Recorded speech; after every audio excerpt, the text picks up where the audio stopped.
लोकसभा में हाफ, विधानसभा में साफ, ये नारा दिया जा रहा है विपक्ष के द्वारा। विपक्ष में है अब की बार जेजेपी और मुख्य रूप से कांग्रेस, यानी कि हरियाणा की बात हो रही है। जिस प्रकार से इन आम चुनावों में प्रदेश की 10 लोकसभा सीटों पर लड़ने वाली भारतीय जनता पार्टी 5 का नुकसान सहकर के 5 पर सिमट गई, उसे लेकर अब विपक्ष नारा दे रहा है कि लोकसभा जो इस साल हरियाणा के होने वाले विधानसभा चुनावों के ट्रेलर या कहे सेमीफाइनल के तौर पर थी, उसमें तो बीजेपी हाफ हो गई है, अब विधानसभा में भी साफ हो जाएगी। क्योंकि 2014 में मोदी लहर के चलते 47 सीटें हरियाणा विधानसभा में जीतने वाली भाजपा 2019 में 40 पर सिमट करके रह गई थी। हालांकि निर्दलीय विधायक और सहयोगी दल के रूप में जेजेपी के साथ मिलकर सरकार बनाने और तकरीबन 4.5 साल तक उसे चलाने में कामयाब जरूर रहे, लेकिन अब उस सरकार या कहें कि हरियाणा विधानसभा का मौजूदा कार्यकाल पूरा करने के तो लाले पड़े हुए ही हैं, साथ ही बीजेपी के सामने चुनौती है हरियाणा में अपनी सत्ता बचाने की। ऐसे में तमाम सवाल हैं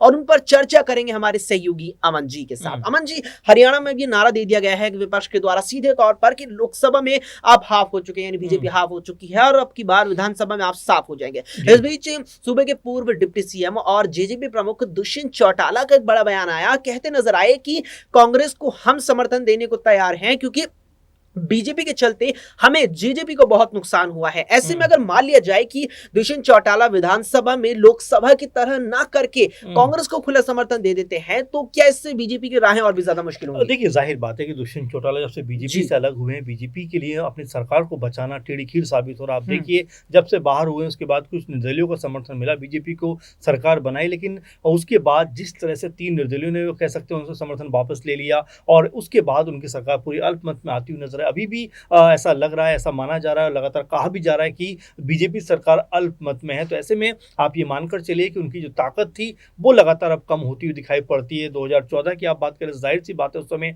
उन्होंने पूर्ण बहुमत के साथ में सरकार बनाई, 47-48 उनके विधायक थे। वहीं 2019 में जब एक बार फिर चुनाव होते हैं उसमें 40 सीटों पर बीजेपी सिमटती हुई आती है नजर, क्योंकि बहुमत का आंकड़ा लगभग 45-46 के आसपास का, तो यहाँ पर बीजेपी उससे काफी दूर रह गई। ऐसे में दुष्यंत चौटाला ने उनका हाथ पकड़ा कि भाई चलिए मैं आपके साथ हूं और हम मिलकर सरकार चलाते। लेकिन 4.5 साल तक तो सब कुछ ठीक ठाक चला। उसके बाद अचानक दुष्यंत चौटाला की आंखें खुलती हैं, वो कहते हैं कि भाई हमारी राहें अलग होनी चाहिए क्योंकि हम एक साथ नहीं चल सकते। बीजेपी की जो नीतियां हैं, जिस तरह से वो काम कर रही है, वो एकदम खराब है। वो कोई क्या ऐसा नहीं है जिससे लोगों को लाभ होता हुआ नजर आए। तो यहाँ पर आप मानिए किस तरह से बीजेपी का साथ उन्होंने छोड़ दिया। अब सारी की सारी जो कयासबाजी है वो इस बात पर लग रही है कि क्या दुष्यंत चौटाला कांग्रेस पार्टी के साथ में जाना चाहेंगे, क्या जेजेपी और कांग्रेस पार्टी का मिलन होने वाला। आप देखिए जरा आंकड़ों पे आप गौर करें अक्सर, क्योंकि 2024 की हम बात कर रहे हो, 2024 में कांग्रेस पार्टी लगभग कह सकते हैं बीजेपी पे भारी पड़ती हुई नजर आई, क्योंकि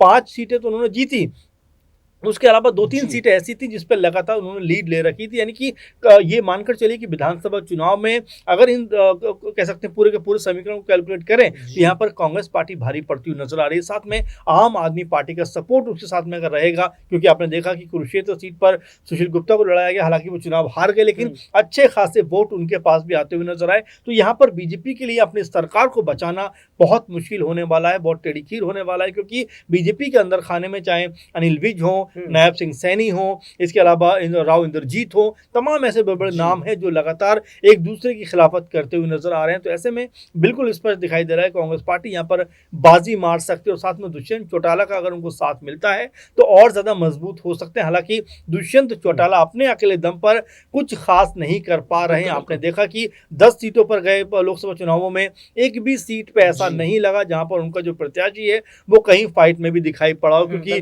5 सीटों पर कांग्रेस और 5 सीटों पर जो है बीजेपी जीती हुई नजर आई। तो आप ये मानिए कि जेजेपी के लिए कोई बहुत संभावना नहीं है। तो ऐसे में उनके लिए मुझे ऐसा लगता है कि अंतिम विकल्प जो है वो कांग्रेस पार्टी नजर आ रही है। अंतिम विकल्प कांग्रेस पार्टी नजर आ रही है। लेकिन अमन जी, जेजेपी को लेकर अगर इसी सवाल को हम पलट दे तो ये ऐसे बनता नजर आता है कि अगर जेजेपी यहाँ भाजपा के साथ ही आ जाती है, या कहें कि जेजेपी अगर भाजपा से दूर चली जाती, जो लगभग जा ही चुकी है यहाँ पर, वो भाजपा से दूर रहकर ही चुनाव लड़ती है, तो क्या भाजपा को इससे ज्यादा नुकसान होगा? क्योंकि प्रदेश में जो स्थिति इस समय है वो कांग्रेस की ज्यादा मजबूत नजर आ रही है। बिल्कुल, देखिए जाहिर सी बात है कांग्रेस पार्टी की आप लगातार बात कर रहे हो। देखिए 2019 में एक भी सीट कांग्रेस पार्टी के पास लोकसभा की नहीं आई। आई थिंक 2014 में भी एक भी सीट नहीं थी, लेकिन उसके बाद जिस तरह से उन्होंने अपनी पार्टी का संगठन मजबूत किया, अपने आप को मजबूत किया, तमाम मुद्दे लोगों के बीच रखे, तो ऐसे इन मुद्दों के सहारे कहीं ना कहीं कांग्रेस पार्टी 5 सांसदों की पार्टी अब हरियाणा में बनती हुई नजर आ रही है, जहां पर एक भी सांसद उनका नजर नहीं आता था 2019 में। तो ऐसे में आप समझिए कि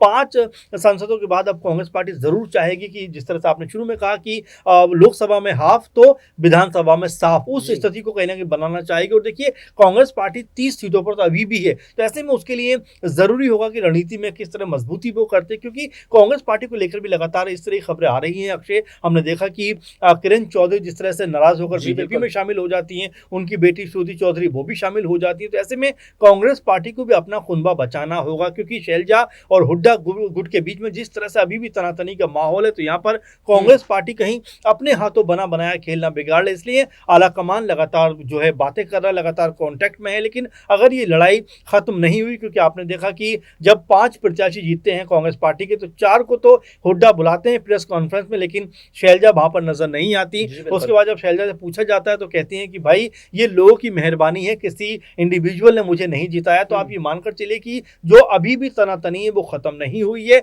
और इसी मौके को तलाश रही है बीजेपी किसी तरह सत्ता में वापस बने रहने के लिए। बिल्कुल, यहाँ पर पूरी तरीके से अब इस जुगत में भाजपा लग गई है कि सरकार में वापसी करे जाए, लेकिन राहें जो है वो बिल्कुल भी आसान नजर नहीं आ रही। अमन जी, एक आखिरी सवाल मैं यहाँ पर लेना चाहूंगा, आपने भी जिक्र किया ही इस बात का कि कांग्रेस में जो अंतरकलह है, और अंतरकलह की देखिए हमें उत्तर प्रदेश में जो 29 सीटें भाजपा को नुकसान जिस पर हुआ है, यूपी में भाजपा में अंतरकलह का एक कारण दिया जा रहा है। क्या ऐसा ही अंतरकलह कांग्रेस को जो 30 सीटों पर आपने जिक्र किया 30 पर है, और कहीं ना कहीं लक्ष्य मुझे लगता है 60 या उससे ज्यादा सीटें जीतने का रखेगी, क्या उस लक्ष्य में सेंधमारी या अंतरकलह न कर दे? देखिए बिल्कुल जाहिर बात है, क्योंकि देखिए सीएम बनने को लेकर अभी से होड़ मची हुई है, क्योंकि किरण चौधरी ने भी ये बात कही कि अगर कोई सीएम बनने का सबसे कह सकते हैं कि उपयुक्त चेहरा है तो वो शैलजा नजर आती है। तो आप समझिए कि यहाँ पर हुड्डा गुट और शैलजा के बीच में किस तरह से तनातनी का माहौल बनता हुआ नजर आता है। सुरजेवाला भी कहीं ना कहीं शैलजा के पक्ष में दिखाई पड़ते हैं। तो ये अगर गुटबाजी रही तो ये कांग्रेस पार्टी के लिए बहुत घातक साबित हो सकती है, क्योंकि मुझे ऐसा लगता है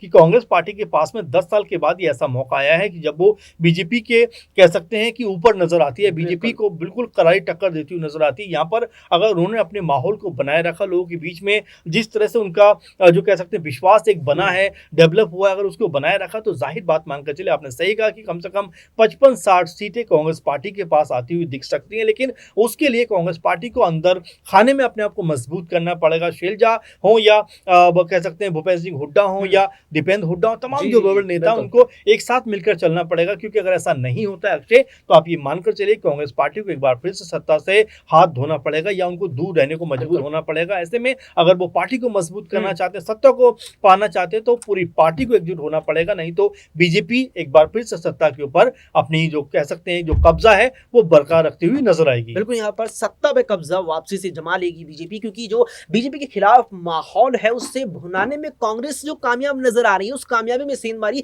पार्टी की अंतरकलह कर सकती है। अब देखना होगा कि इससे कैसे कांग्रेस बाहर आती है और कैसे बीजेपी को चुनौती देती है, और क्या कुछ विधानसभा में परिणाम हमें देखने को मिलते हैं। फिलहाल के लिए इतना ही। देश दुनिया की तमाम खबरों के लिए देखते रहें SPN9।